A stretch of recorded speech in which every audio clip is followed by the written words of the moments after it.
So our first step in opening our oysters is to lay out a platform that we can sink these babies into once we've opened them up.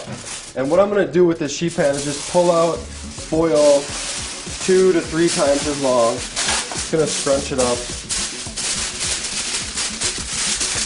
A little rigid, just like that. Take a towel, fold it over twice, and then on one end we want to build it up a little, double that over twice, and then take our oyster. This is the top, and there's a little opening right there that we'll stick our knife in.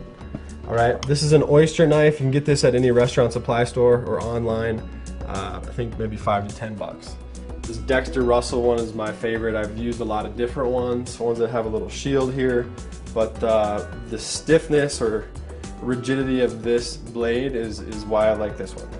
From here, I'll take my oyster, kind of prop it up on that little platform, and then apply some constant pressure in through here and kind of twist the knife back and forth just until we crack it open. All right, you don't want to jam it in and pierce the oyster.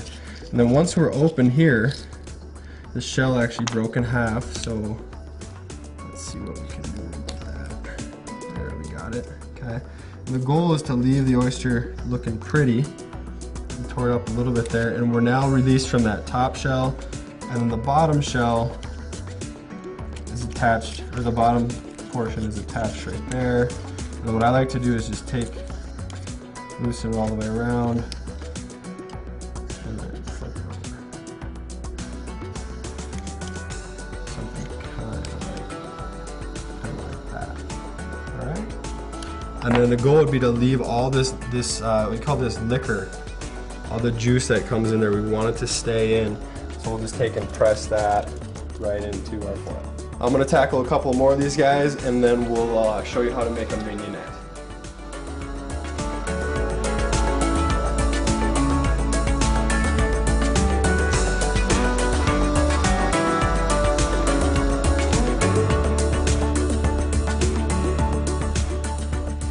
All right, one more thing to mention about oysters is the shipper's certificate.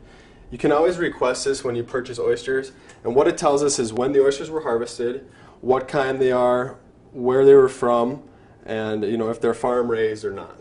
March 25th, about 5 days ago, Hood Canal outside of Washington, they're Hama Hama oysters, and they were farm raised. All right, so don't think of farm raised oysters as you would think of farm raised fish.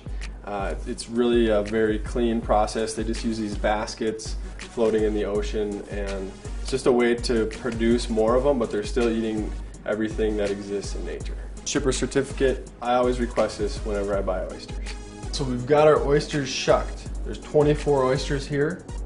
I did 30 handstand push-ups after each one, and it still only took me like 10 minutes and 38 seconds. So efficiency in the kitchen is a good thing.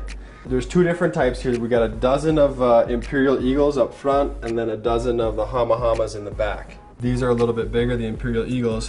And then we have one dry one here. So I'm gonna take some of the liquor out of this guy, share it with his buddy, give him some love there.